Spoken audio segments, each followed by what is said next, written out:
पहला पतरस 2 उसका 2 से 5।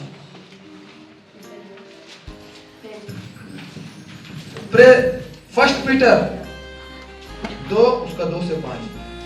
नए जन्मे हुए बच्चों के समान, नए जन्मे हुए बच्चे के समान निर्मल आत्मिक दूध की लालसा करो, निर्मल आत्मिक दूध की लालसा करो, ताकि उसके द्वारा उद्धार पाने के लिए बढ़ते जाओ, क्योंकि तुमने प्रभु की कृपा का स्वाद चख लिया है। उसके पास आकर जिसे मनुष्यों ने तो निकम्मा ठहराया, परंतु परमेश्वर के निकट चुना हुआ और बहुमूल्य जीविता पत्थर है, तुम भी आप जीवित पत्थरों के समान आत्मिक घर बनते जाते हो, जिससे याजकों का पवित्र समाज बनकर ऐसे आत्मिक बलिदान चढ़ाओ जो यीशु मसीह के द्वारा परमेश्वर को ग्रहण है। Hallelujah, hallelujah. मैं वचन तैयार कर लिया था और उसके बाद मैं अंतिम प्रार्थना करने के लिए जा रहा था, और जब मैं प्रार्थना कर रहा था तो ये वचन मेरे पास आया। हालेलुया। और मैं फिर वचन को लिखा। मैं बोला प्रभु मैं तो वचन तैयार कर लिया, लेकिन प्रार्थना करते करते परमेश्वर ये वचन को लेके आया, और ये वचन मुझे मिल नहीं रहा था। कहां पढ़ाऊं मैं अपना ट्रेन में आकर पढ़ा था और दुष्ट इस वचन को ना हटा रहा था। तब मुझे ये वचन मिला, नए जन्मे हुए बच्चों के समान निर्मल आत्मिक दूध की लालसा करो। हालेलुया। प्योर स्पिरिचुअल मिल्क, नए जन्मे हुए बच्चों के समान। हालेलुया। आप जानते हैं एक नया जन्मा हुआ बच्चा को पिज्जा चाहिए क्या? हालेलुया। एक नया जन्मा हुआ बच्चा खोजता है अपनी मां के स्तन को। Hallelujah, hallelujah. क्योंकि उसे मालूम है उसका जो भूख को दूर करना है वो उसकी मां है। हालेलुया। और वो उसकी मां का शरीर में जमा हुआ जो प्रभु ने, परमेश्वर ने जो दिया नारी का जो निर्मल दूध जो अपने बच्चों के लिए रहता है, वो बच्चा खोज रहा है। हालेलुया। पैदा होते से ही थी, थोड़ी देर के बाद बच्चों को मां के हाथ में दे दिया जाता है। हालेलुया। ताकि इतने दिन तक, 9 महीने तक पेट में वो मां के द्वारा, उसका पेट का ट्यूब के द्वारा, उसके द्वारा उसे भोजन प्राप्त होता था जो भी था। हालेलुया। उससे वो सरवाइव कर रहा था। लेकिन आज जब वो इस संसार में आ गया है, hallelujah, umbilical code, umbilical code बोलता है, वो कोड के जरिए वो बच्चा मां के गर्भ में जीवित रहता है। बहुत सारे बच्चे लोग वही कोड का फंसने के चलते डेथ भी हो जाता है। हालेलुया। लेकिन अब ये बच्चा जब अपनी मां के कोख से बाहर आ गया है, ये बच्चा को भी क्या चाहिए? दूध। हालेलुया। अपनी मां का प्योर दूध। परमेश्वर यहां पे हमसे कहता है नए जन्मे हुए बच्चों के समान निर्मल आत्मिक दूध की लालसा करो, ताकि उसके द्वारा उद्धार पाने के लिए बढ़ते जाओ। हालेलुया।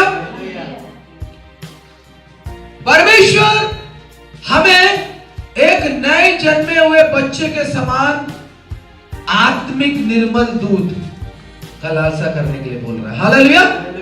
वो निर्मल आत्मिक दूध क्या है? वो निर्मल आत्मिक दूध क्या है? बोलो, वचन। हालेलुया। परमेश्वर हमें दूध पीने के बारे में बात नहीं कर रहा है, नए जन्मे हुए बच्चों के समान। क्यों यीशु मसीह निकोदेमुस को जब उसके पास में आया तो बोला तुझे नया जन्म लेना पड़ेगा। हालेलुया। निकोदेमुस सोचा मैं क्या फिर अपनी मां के गर्भ में घुस के फिर निकलूंगा क्या? हालेलुया। निकोदेमुस सोचा कि मैं छोटा बच्चा होकर अपनी मां के पेट से निकलूंगा। हालेलुया। लेकिन परमेश्वर ने उसको वो जन्म के बारे में नहीं बोला। हालेलुया। आज जो भी यीशु मसीह के पास में आता है उसे नया जन्म लेना पड़ेगा। मैंने नया जन्म लिया। अगर आज यीशु मसीह के संगति में बैठे हैं, आप नए जन्मे हैं। अगर नए जन्मे हैं तो आपको एक नए जन्मे हुए बच्चे के समान निर्मल आत्मिक दूध जो परमेश्वर का वचन दर्शाता है उसका जरूरत है। हालेलुया। एक छोटा बच्चा नया जन्मा वो हार्ड फूड नहीं ले सकता है, वो अपने मां का दूध ही ले सकता है, लिक्विड ही ले सकता है। लेकिन परमेश्वर हमें बोलता है तुम्हें वो निर्मल आत्मिक दूध जो परमेश्वर का वचन है उसे ठोस रीति से अपने जीवन में लेना है। समझ रहे हैं आप? निकोदेमुस ने जब प्रभु यीशु मसीह से वो नए जन्म को रिसीव किया तब वो शास्त्री फरीसियों से जैसा उसका जीवन नहीं था। हालेलुया। आप एक बात को याद रखेंगे, निकोदेमुस जो एक बहुत बड़ा शास्त्री था, पंडित था उस जमाने का, जब वो यीशु मसीह के पास आया तो छुप के आया। हालेलुया। कैसे आया? छुप के, रात को ढक के आया। हालेलुया। इतना बड़ा महापुरोहित, इतना बड़ा महापंडित यीशु जैसा सामान्य लोग के पास कैसे जाएगा? हालेलुया। लेकिन निकोदेमुस ने पहचान लिया था कि यीशु कौन है। वो जाके यीशु को बोलता है ये काम जो तू करता है यदि परमेश्वर तेरे साथ ना हो तो तू नहीं कर सकता। निकोदेमुस यीशु के पावर को जान गया था। और यीशु कौन था? यीशु कौन था? जाओ पहला यूहन्ना उसका 1:1 में। हालेलुया। पहला यूहन्ना उसका 1:1 जाइए आप पढ़िए। रीना खादाना रबाला दखंदा रबाला दरलदरी। उस जीवन के वचन के विषय में, उस जीवन के वचन के विषय में जो आदि से था, जो आदि से था, जिसे हमने सुना, जिसे हमने सुना और जिसे अपनी आंखों से देखा, जिसे अपनी आंखों से देखा, वरन जिसे हमने ध्यान से देखा, जिसे हमने ध्यान से देखा और हाथों से छुआ, हाथों से छुआ, यह जीवन प्रकट हुआ। हालेलुया। हालेलुया। निकोदेमुस किसके सामने खड़ा था? यही वचन के सामने, उसी जीवन के वचन के सामने जिसे सारे प्रेरितों ने और सारे चेलों ने सुना। सबसे पहले क्या किया? सुना। यीशु को सबसे पहले सुना। सुनने के बाद अगर आपको किसी के ऊपर ध्यान देना है तो आप पहले उसका सुनते हैं और वो सुनने लायक रहे तो उसके ऊपर ध्यान देते हैं। हालेलुया। और बकवास जब आप सुनते हैं तो उसके ऊपर ध्यान नहीं देते हैं। जब चेलों ने, प्रभु के लोगों ने यीशु का बात को, यीशु के वाणी को चुना तो वचन बताता है उन लोग ध्यान से देखा। आगे लिखा है उसने सुना और ध्यान से देखा। उसे देखा, ध्यान से देखा। जब उसे ध्यान से देखा तो यीशु एक इंपॉर्टेंट पर्सन हो गया। हालेलुया। उनके जीवन में एक इंपॉर्टेंट पर्सन हो गया। तब उन लोग यीशु मसीह के पास जाके उसको छुआ और रखा आपको अगर किसी को अपने जीवन में इंपॉर्टेंस देना है तो आप उसकी सुनेंगे और इंपॉर्टेंस पर्सन को आप ध्यान से देखेंगे और आप जरूर लालसा रखेंगे कि उसको छुए भी। हालेलुया। और इबादत खंदर बलरंदर बलदरलंदर व शिखादन खलंदर लंदर है। निकोदेमुस ऐसे ही यीशु के पास नहीं चला गया था। कितने हजारों शास्त्री फरीसी लोग थे। हालेलुया। लेकिन उसने कुछ देखा। हालेलुया। कुछ तो है इसमें। हालेलुया। है ना? यूहन्ना 1:1 का बोलता आदि में वचन था, वचन परमेश्वर के साथ था और वचन परमेश्वर था। यही परमेश्वर के साथ था। सब कुछ उसके द्वारा उत्पन्न हुआ और कुछ भी ऐसा नहीं हो जो उसके बिना उत्पन्न नहीं हुआ। उसमें जीवन था और जीवन मनुष्यों का ज्योति था। ज्योति अंधकार में चमकता था, अंधकार ने उसे ग्रहण नहीं किया, परंतु जितना ने उसे ग्रहण किया उसने उसे अपने संतान होने का अधिकार दिया। वही लोग जो उसके ऊपर विश्वास करते हैं। हालेलुया। निकोदेमुस जब उसे देखा, ये वही वचन है। निकोदेमुस को पता चल गया आज तक कभी ऐसा नहीं हुआ कि किसी ने अंधों को आंखें दी, किसी ने लंगड़ों को चलाया, किसी ने मूर्तों को जिलाया, किसी ने कोढ़ी को शुद्ध किया। ये कौन है? Who is this man? कौन है ये? निकोदेमुस जान गया। हालेलुया। यही मसीह है। हालेलुया। और कोई शास्त्री फरीसी यीशु मसीह के दफन में उसके साथ नहीं था। यही निकोदेमुस यीशु मसीह के लाश को और सुगंध द्रव्यों से भर के उसके अंतिम यात्रा तक निकोदेमस उसके साथ था। हालेलुया। और वो उन लोगों का किया हुआ उस चीज में वो खुश नहीं था। हालेलुया। निकोदेमस ने उस निर्मल आत्मिक दूध को ग्रहण किया। हालेलुया। उस वचन यीशु को ग्रहण किया। हालेलुया। और वचन बताता है निकोदेमस यीशु का चेला बन गया था। हालेलुया। यीशु का चेला बनने के लिए आपको यीशु के पीछे चलना पड़ेगा। यदि कोई मेरा चेला है तो वो मेरे पीछे चलेगा, मेरी आज्ञाओं को मानेगा। और हो सकता है आगे चल के निकोदेमस को उसके पंथ से निकाल दिया होगा, निकोदेमस को उनके ग्रुप से निकाल दिया होगा, लेकिन निकोदेमस प्रचार करना नहीं रुका होगा। बाइबल उसके बारे में नहीं बताती है, लेकिन बाइबल यह बताता है कि निकोदेमस यीशु का चेला था, और जो यीशु का चेला रहेगा वो यीशु का सुसमाचार को बिना बताए नहीं रहेगा। और आखा खाना बंदर वाला दरियो। पहला पत्रस उसका 2 कनो पढ़ो, 2 कनो। पर तुम एक चुना हुआ वंश और राजपदधारी याजकों का समाज और पवित्र लोग और परमेश्वर की निज प्रजा हो, इसलिए कि जिसने तुम्हें अंधकार में से अपनी अद्भुत ज्योति में बुलाया है उसके गुण प्रकट करो। हालेलुया। पर तुम एक चुना हुआ वंश। हालेलुया। जब तुम उस निर्मल आत्मिक दूध को ग्रहण करते हो, यीशु मसीह को ग्रहण करते हो, हालेलुया, उस जीवन के वचन को ग्रहण करते हो, तो तुम क्या हो जाते हो तुम्हें मालूम नहीं। हालेलुया। परमेश्वर यहां बताता है तुम क्या हो जाते हो, पर तुम एक चुना हुआ वंश। आपको मालूम है आपका वंश नहीं रहता, तब आपके वंश में ना शायद पाप होगा, शाप होगा, गंदगी होगा, सब कुछ हो सकता है, लेकिन यीशु का वचन पहला पत्रस उसका 1:18 में लिखा हुआ है, क्योंकि तुम जानते हो कि तुम्हारा चाल चलन, निकम्मा चाल चलन जो तुम्हारे बाप दादाओं से चला आता है, उससे तुम्हारा छुटकारा चांदी सोने और नाशवान वस्तुओं के द्वारा नहीं, परंतु निर्दोष और निष्कलंक मेमने अर्थात मसीह के बहुमूल्य लहू के द्वारा हुआ। हालेलुया। अब जब तुम उस लहू से शुद्ध हो गए हो, उस निर्मल आत्मिक दूध को आप पी लिया हो, अब तुम अपने वंश में गिने नहीं जाते। तुम्हारा निकम्मा चाल चलन, तुम्हारा बाप दादाओं का चाल चलन अब तुम्हारे साथ नहीं है। अब तुम एक चुना हुआ वंश और राजपदधारी का समाज और पवित्र लोग और परमेश्वर की निज प्रजा हो, इसलिए कि जिसने तुम्हें अंधकार में से अपनी अद्भुत ज्योति में बुलाया उसके गुण प्रकट करो। कोई अपने खानदान का नाम मत लेना। हालेलुया। मेरा पूर्वज ऐसा था, मेरा पूर्वज ऐसा था, मेरा पूर्वज ऐसा था। जिस दिन तुम यीशु मसीह को ग्रहण करते हो, तुम एक नया वंश बन गया। हालेलुया। अब तुम्हारे पुरखों की शाप, अब तुम्हारे पुरखों की बातें अब तुम्हारे साथ नहीं रहेगा। तुम वंश हो, राजपत्रित अधिकारी हो। हालेलुया।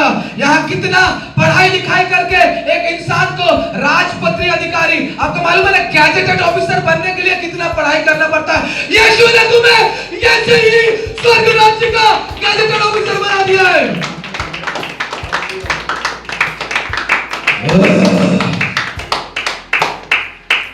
जब उस निर्मल आत्मिक दूध, उस वचन को ग्रहण करोगे, तो वचन तुम्हारे जीवन में क्या काम करेगा। भजन 119 उसके 105 निकालो।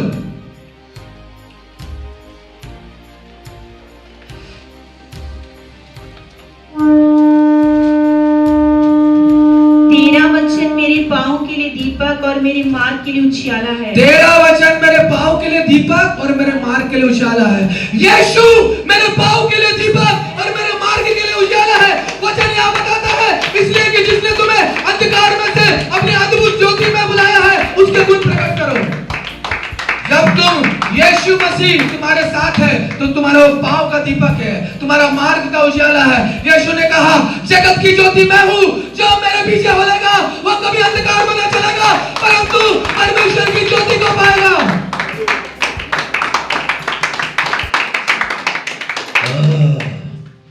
Pure spiritual milk. हालेलुया।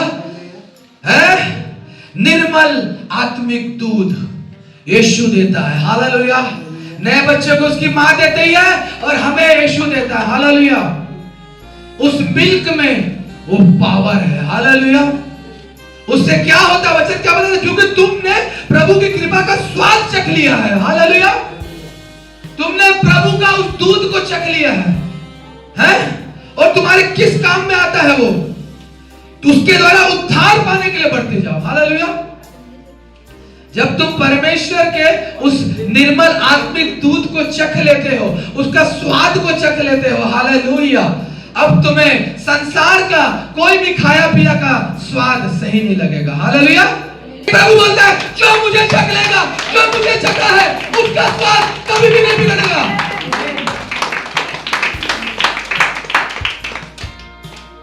आज प्रभु को चखते चखते शायद तुम्हारे जीवन में प्रभु को स्वाद से चखते चखते बहुत सारे बेस्वाद लोग आ गए हैं, हालेलुया। बेस्वाद लोग, ये बेस्वाद लोगों के चक्कर में तुम अपना स्वाद को मत बिगाड़ो। यीशु मसीह को चखते रहो, हालेलुया। उसको चखना मतलब उसके साथ समय बिताना, उसको चखना मतलब उपवास के साथ प्रार्थना करना, उसको चखना मतलब उसके वचनों को पढ़ते रहना, उसके गीतों को गुनगुनाते रहना, उसके साथ हमेशा लिपटे रहना, वो है चखना, हालेलुया। तो यीशु करके ऐसे चखने से नहीं आएगा, hallelujah. Yeshu the supreme authority, hallelujah, supreme power, उसको अगर पकड़ लिया, संसार का कोई भी शैतानी ताकत तुम्हें पकड़ नहीं सकता है। ये सच है। जो मुझ में बना रहता है, मैं उसमें बना रहता हूं। जो इस मांस और इस लहू को पीता है, मैं उसमें बने रहता हूं और वो मुझ में बने रहता है। अगर यीशु मसीह का मांस और लहू को ग्रहण किया है सच्चाई से, हेलो, ये बात अच्छे से सुन लेना, सच्चाई से, प्योरिटी से, तब यीशु बना है, नहीं तो दूसरा भी बना है। वचन बताता है जैसे ही उसने रोटी का टुकड़ा लिया, शैतान उसके अंदर समा गया। किसके अंदर? यहूदा इस्करियोती के अंदर। वो यीशु को वो इज्जत और वो सच्चाई के साथ ग्रहण नहीं किया था, हालेलुया। अगर उस मेज में भी वो पश्चाताप करके बैठता तो शैतान नहीं घुसता, हालेलुया। लेकिन ये तो स्क्रिप्टेड था, मतलब ये तो होना था, हालेलुया। वचन कैसे पूरा होता, हालेलुया। योजना थी, हालेलुया। क्यों यहूदा के शरीर के अंदर शैतान समा गया, बोला हालेलुया। लिया तो प्रभु के हाथ से रोटी, हालेलुया। अच्छे से कान खोल के सुनो प्रभु भोज लेने वालों, हालेलुया। लिया तो यीशु के हाथ से, यीशु ने तो रोटी तोड़ के दिया और वो लिया, और वचन बताता है शैतान समा गया, हालेलुया। क्योंकि उसने यीशु को 30 चांदी के सिक्के में बेच दिया था, इसलिए जब तक नहीं बेचा था चांस था, हालेलुया। लेकिन उसने उसे बेच दिया, हालेलुया। तब उसके अंदर शैतान नहीं समाएगा तो कौन समाएगा, हालेलुया। जब भी आप यीशु मसीह के काम को अपने जीवन में देख के उसको बेचते हो, उसको निराशा करते हो, उसको दुख देते हो, उसके भवन में नहीं आते हो, उससे दूर रहते हो, तो तुम भी यीशु मसीह को वैसे यहूदा इस्करियोती के जैसा बेचते हो।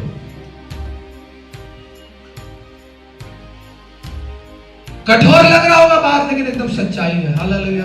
उसे कैशियर बनाया था यीशु, अपने साथ रख के उसको कैशियर, पूरा पैसा उसके पास रहता था, और वचन बताता वो चोर था, जो भी डालता था निकाल लेता था, हालेलुया। आज बहुत सारे लोग यीशु मसीह के साथ हैं, चल रहे हैं, लेकिन क्या यहूदा का जैसा जीवन है कि यूहन्ना के जैसा जीवन है? ये चेक करना जरूरी है, हालेलुया। यूहन्ना को तेल में डाल दिया भी तो निकल गया, हालेलुया। ये वचन में नहीं बताया, पुस्तक है वहां पे, इजराइल में पुस्तकें हैं, उसमें बताया गया यूहन्ना को जब मारा, उसको मार डालने की कोशिश किया, कढ़ाई में तेल को उबाल के उसके अंदर डाल दिया कि उसको समोसा के जैसे निकाल लेगा करके, हालेलुया।